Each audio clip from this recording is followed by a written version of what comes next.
కేసీఆర్ తీరుతో సొంత పార్టీ నేతలే నిరాశలో ఉన్నారట. బీఆర్ఎస్ అధినేత కేసీఆర్ పట్ల అసంతృప్తిని వ్యక్తం చేస్తున్నారట సొంత పార్టీ నేతలే.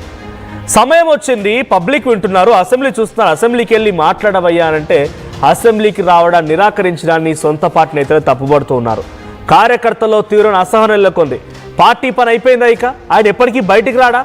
అవసరం వచ్చినప్పుడైనా బయటకు వచ్చి మాట్లాడకపోతే ఎలా? ప్రభుత్వాన్ని చీల్చి చెండాడుతా, తోలు తీస్తా, ప్రభుత్వంపై గలం విప్పుతా, ప్రజా ఉద్యమాలు చేపడతా, ప్రభుత్వం పైన జంగు సైరను మోగిస్తానని చెప్పిన కేసీఆర్ పట్టుమని 10 నిమిషాలు కూడా అసెంబ్లీ లేరు. ఆయన కరెక్ట్గా మనం టెక్నికల్గా మాట్లాడాలంటే 2 నిమిషాల 36 సెకండ్లు మాత్రమే అసెంబ్లీలో కనిపించారు. ఆ తర్వాత అక్కడి నుంచి పరారైపోయారు. ఆయన తిరిగి వెనక్కి వెళ్ళిపోయి నందినగర్కి వెళ్ళిపోయి నందినగర్ నివాసం నుంచి ఫామ్ హౌస్కి వెళ్ళిపోయారు. ఇప్పుడు అసెంబ్లీ జరుగుతోంది. చాలా కీలకమైన అంశం, తెలంగాణ రాష్ట్రానికి చాలా ముఖ్యమైన అంశం. నీటి కేటాయింపుల విషయంలో చర్చ జరుగుతోంది. వేరే రాష్ట్రంతో కేంద్రంతో జంగు సైరనూది అందరం కలిసి వెళ్ళాలని చెప్పి రాష్ట్ర ప్రభుత్వం చెప్తూ ఉంటే దానికి కారణం, ఈ సమస్య రావడానికి కారణం కూడా గత పార్టీయే, గత ప్రభుత్వాలు అనే రకంగా కేసీఆర్పై నెపన్నెడుతూ ఉంటే మాట్లాడకుండా మౌనంగా ఉండడంతో పాటుగా బయట అంటే అసెంబ్లీలో కాకుండా బయట పవర్ పాయింట్ ప్రజెంటేషన్ పెట్టడంతో ప్రజల్లో ఇంకా వ్యతిరేకత వస్తుంది. కానీ ఏమాత్రం మీకు సానుకూలత రాదు. మాటల్లో ఉన్న గాంభీర్యం చేతల్లో లేదు. మాటలకి చేతలకి ఏమాత్రం పొంతం లేదనే భావన ప్రజల్లోకి వెళ్తుంది అని చెప్పేటువంటి అసహనాన్ని కేసీఆర్ పైన సొంత పార్టీ కార్యకర్తలు వ్యక్తం చేస్తున్నారంట. అవసరం వచ్చినప్పుడైనా మాట్లాడాలి కదా, అవసరం వచ్చినప్పుడైనా మాట్లాడాలి కదా. తెలంగాణ రాష్ట్రం గురించి పోరాడతానని చెప్పిన మీరు ఇప్పుడు తెలంగాణ రాష్ట్రానికి సంబంధించి నీటి కేటాయింపులే కదా చాలా కీలకమైన విషయం. అంతకంటే పెద్ద సమస్య ఉందా? అంతకంటే పెద్ద ఇంపార్టెంట్ పని ఉందా? ఆయన రాకుండా ఎందుకు మౌనం పాటిస్తున్నారు రకంగా చాలా పెద్ద ఎత్తునపై కొంత అసంతృప్తి జ్వాలలు వ్యక్తమవుతూ ఉన్నాయి. అసెంబ్లీలో జల వివాదాలపై చర్చ జరుగుతుండగా కేసీఆర్ రాకపోవడాన్ని సొంత పార్టీ నేతలు కార్యకర్తలే తప్పుపడుతున్నారట. మా ప్రతినిధి మధు ఉన్నారు. మధు, కేసీఆర్ మొన్నే తోలు తీస్తా, ప్రజా ఉద్యమాలు చేపడతా, నీళ్ల విషయంలో ఊరుకునేది లేదు, ప్రభుత్వాన్ని ఎండగడతా, ఈ రకమైన వ్యాఖ్యలు చేసుకొచ్చారు. ఒకరే అసెంబ్లీకి వచ్చారు. ఎగ్జాక్ట్గా టెక్నికల్గా చెప్పాలంటే 2 నిమిషాల 36 సెకండ్ల పాటుగా అసెంబ్లీలో కూర్చున్నారు. ఆ తర్వాత అక్కడి నుంచి వెనుదిరిగి వెళ్ళిపోయారు. కనీసం ఆయన ప్రెజెన్స్ కానీ ఆయన మాట్లాడుతున్నారన్న కానీ ఒక స్టేట్మెంట్ కానీ ఒక మాట ఎక్కడ కనిపించట్లేదు. సో దీనిపైన సొంత పార్టీ నేతలు కొంత అసహనానికి గురవుతున్నారు. పార్టీని పూర్తిగా కుదేలవుతోంది అనేటువంటి భావనలో ఉన్నారు. అప్డేట్స్ ఏంటి విషయం పైన? కేసీఆర్ ఇటువంటి నిరాశలో ఉన్నటువంటి కార్యకర్తల్ని ఏ రకంగా మళ్ళీ తన వైపు తిప్పుకోబోతున్నారు? అంటే లాస్ట్ అసెంబ్లీ సందర్భంగా బీఆర్ఎస్ సభలోనే ఉండింది. అటు హరీష్ రావు కానీ కేసీఆర్ కానీ అటు అధికార పార్టీని కార్నర్ చేసే ప్రయత్నం చేశారు. దాంట్లో కాస్త పై చేయి బీఆర్ఎస్ డే అనిలాగా బయట కూడా చర్చ కూడా జరిగింది. కానీ ఈసారి అసెంబ్లీ సమావేశాల సందర్భంగా అత్యంత కీలకమైనటువంటి 2 అంశాలు, ఒకటి పాలమూరు రంగారెడ్డికి సంబంధించినటువంటి ప్రాజెక్టు విషయం, నీటి పంపకాల విషయము, రెండవది హిల్ట్ పాలసీ అంశాన్ని అసలు తెరపైకి తెచ్చుకొచ్చింది, జనాలకు వివరించింది బీఆర్ఎస్. కేటీఆర్ తెరపైకి వచ్చారు, వీటిని జనాలకు తెరపైకి తీసుకొచ్చే ప్రయత్నం చేశారు. అతిపెద్ద స్కామ్ దేశంలోనే, అసలు అతిపెద్ద స్కామ్ జరుగుతుంది అంటే హిల్ట్ పాలసీ పేరు మీద దాదాపు 5 లక్షల కోట్లకు పైగా అతిపెద్ద స్కామ్ జరుగుతుంది అనేటువంటిది బీఆర్ఎస్ బయటపెట్టింది. ఈ 2 అంశాలు సభలో మాట్లాడాల్సినటువంటి అవకాశం ఉండగా సభకు రాకపోవడం అనేటువంటిది కాస్త చర్చనీయాంశం అవుతుంది పెద్ద ఎత్తున. ముఖ్యంగా అధికార పార్టీ పెద్ద టార్గెట్ చేస్తా ఉంది బీఆర్ఎస్ ని. ఛాలెంజ్ చేశారు, తోలు తీస్తామన్నారు, ఇక్కడ నుంచి ఊరుకునేది లేదన్నారు. చివరికి చూస్తే సభకు గైర్హాజరైనటువంటిది కేవలం వీళ్ళే కాదు, ముఖ్యమంత్రి అదే స్టేట్మెంట్ చేశారు. ఎంఐఎం పార్టీకి సంబంధించి అక్బరుద్దీన్ ఓవైసీ అదే స్టేట్మెంట్ చేశారు. చూస్తే ఈ రోజు కనపడకుండా పోయినటువంటి పరిస్థితి అనేటువంటి విమర్శలు ఎదుర్కొంటున్నారు. సొంత పార్టీ నేతలు ఇంతవరకు అయితే ఎవరు మాట్లాడలేదు, ఇంకా అంత ఓపెన్ గా మాట్లాడలేదు.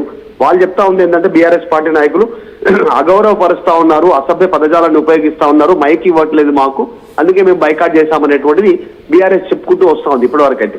ప్రస్తుతానికి మాత్రం బయట నుంచి విమర్శలు ఎక్కువ అవుతా ఉన్నాయి. అటు అది కాంగ్రెస్, బీజేపీ, ఎంఐఎం, ఇతర పక్షాల నుంచి అత్యంత 2 కీలక అంశాల పైన సమయం అసెంబ్లీలో తీసుకోకపోవడం పైనే కాస్త ప్రతిపక్షంలో ఉన్న ఇతర పార్టీలు బీజేపీ, ఎంఐఎంలు సైతం కేసీఆర్ ని గత ప్రభుత్వాన్ని బూచిగా చూపిస్తున్నాయన్నప్పుడు ఆయన ఒక బాధ్యత గల ప్రతిపక్ష నాయకుడిగా గతంలో ముఖ్యమంత్రిగా మాట్లాడాల్సిన అవసరం అయితే ఉంది అనేది కార్యకర్తలు వినిపిస్తున్నమాట.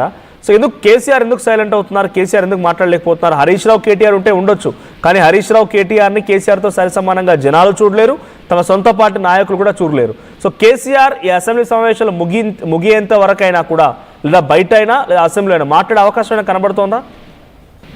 ఎగ్జాక్ట్లీ. అంటే ఆ బహిరంగ సభల ద్వారా మాత్రమే కేసీఆర్ తెరపైకి వచ్చే అవకాశం ఉంది. మొదటి రోజు అసెంబ్లీ సమావేశాలకు వచ్చారు, ఆయన తర్వాత తిరిగి వెళ్ళిపోయినటువంటి సిచ్యువేషన్ మనందరికీ తెలిసిందే. కానీ పెద్దగా ఇంట్రెస్ట్ చూపించట్లేదు. 2 సంవత్సరాలు అయిపోయింది, 2 సంవత్సరాల తర్వాత కేసీఆర్ రేవంత్ రెడ్డిని ఫేస్ చేస్తారా అనేటువంటి చర్చ బయట జరుగుతున్నటువంటి మాట వాస్తవం. ఎందుకంటే ఎగ్జాంపుల్ జరుగుతా ఉంది దానికి.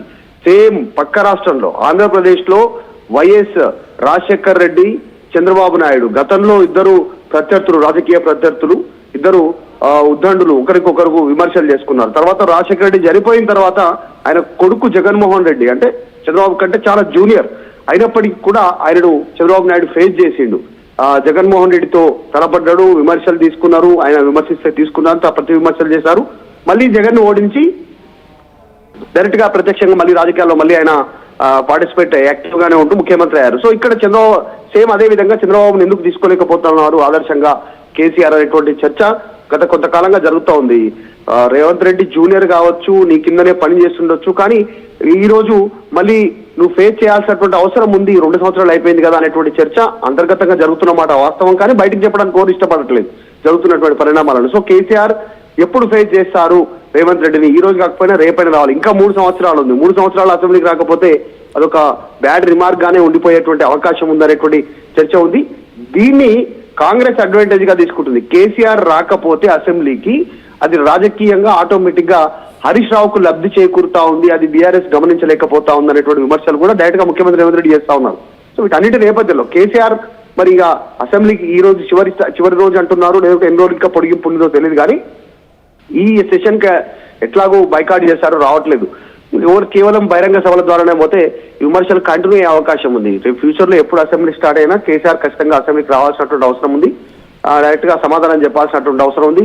ఈ రోజు జాగృతి ప్రెసిడెంట్ కేసీఆర్ సొంత కూతురు కవితే స్టేట్మెంట్ చేస్తా ఉన్నారు. కేసీఆర్ అసెంబ్లీకి రాకపోతే బీఆర్ఎస్ పని ఖతం అంటూ స్టేట్మెంట్ చేస్తా ఉన్నారు. ఇక ముందు సమావేశాల ద్వారా తర్వాత రేపు ఫిబ్రవరిలో బడ్జెట్ సమావేశాలు ప్రారంభం కానున్నాయి. అప్పుడైనా కనీసం వచ్చేటువంటి అవకాశం ఉందా కేసీఆర్ అనేటువంటి చర్చ అయితే సాగుతా ఉంది. కేసీఆర్ రాకపోవడం దానిపైన విమర్శలు ఎక్కువ అవుతున్నటువంటి సిచ్యువేషన్ అయితే కనిపిస్తా ఉంది.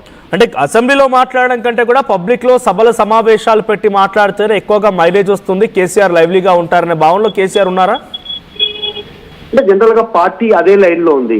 గ్రౌండ్ లో చీల్చి చెండాడతాం అనేటువంటి స్టేట్మెంట్ గతంలో చేశారు, మొన్న తోలు తీస్తాం అనేటువంటి స్టేట్మెంట్ చేశారు. దానికి విమర్శలు ప్రతి విమర్శలు వస్తున్నప్పటికీ కూడా గ్రౌండ్ లో జనాల దగ్గరికి వెళ్ళాలి, గ్రామ మండల నియోజకవర్గ జిల్లా స్థాయి వరకు, తర్వాత బహిరంగ సభల ద్వారా వివరించాలి.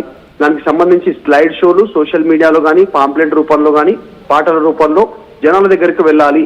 మేజర్ ఎజెండానే పాలమూరు రంగారెడ్డి సంబంధించినటువంటి అంశాన్ని జనాలకు వివరించగలగాలి అనేటువంటిది బీఆర్ఎస్ ప్లాన్ చేస్తా ఉంది. ఖచ్చితంగా అదే ఉద్దేశంతో ఉన్నారు బీఆర్ఎస్. జనాల దగ్గరికే వెళ్దాం అనేటువంటి స్టేట్మెంట్ చేస్తా ఉన్నారు. 3 ఉమ్మడి జిల్లాల్లో పాలమూరు రంగారెడ్డి, నల్గొండ జిల్లాలో భారీ బహిరంగ సభలు, అంతకంటే ముందుగానే వారికి అక్కడ ఉన్నటువంటి స్థానిక నాయకులు జనాలకు వివరించేటువంటి ప్రయత్నం, సో ఒక ఎజెండా రూపొందించే ప్రయత్నం అయితే చేస్తా ఉన్నారు. సాధారణంగా కేసీఆర్ అంత ఆషామాషిగా తీసుకోవడానికి కూడా అవకాశం లేదు రాజకీయాల్లో. ఎందుకంటే గతంలో మనం చూసాం తెలంగాణ ఉద్యమ సమయంలో ఆయన ప్లే చేసినటువంటి స్ట్రాటజీ లాభము నష్టము పక్కన పెడితే జనాలను అవేర్నెస్ చేయడంలో చాలా సక్సెస్ఫుల్ బీఆర్ఎస్. అప్పుడున్నటువంటి టీఆర్ఎస్ పార్టీ రాజీనామా చేయడము, మళ్ళీ ఉప ఎన్నికలకు వెళ్ళడం, దాంట్లో ఎన్ని గెలిచారని పక్కన పెడితే చర్చ జరిగేలాగా మొత్తం సెంట్రిక్ అట్రాక్షన్ అంతా కూడా తనపైనే ఉండాలంటే ఒక వ్యూహంతో ముందుకు వెళ్ళాలి కేసీఆర్. సో ఇప్పుడు కూడా పాలమూరు రంగారెడ్డి విషయంలో అట్లనే ముందుకు వెళ్ళబోతా ఉన్నారు. ఈ లాభం నష్టం పక్కన పెడితే జనాల్లో చర్చ జరిగేలాగా అనేటువంటి ఒక అంశాన్ని పార్టీ చెప్పే ప్రయత్నం చేస్తాం. సో ఖచ్చితంగా జనాల్లోనే ఉండేలాగా, జనాలకు వివరించేలాగా, అసెంబ్లీ కంటే ఎక్కువగా జనాల్లో ఉండేలాగా ఒక ప్లాన్ చేస్తున్నట్టుగా అయితే కనిపిస్తా ఉంది. పెద్ద ఎత్తున కార్యాచరణ సిద్ధం చేయబోతా ఉంది బీఆర్ఎస్ దీనిపైన. Right, thank you Madhu. So మొత్తంగా గతంలో మాదిరిగా కేసీఆర్ ఎన్ని స్ట్రాటజీలు ప్లే చేయాలని ఆలోచన చేసినప్పటికీ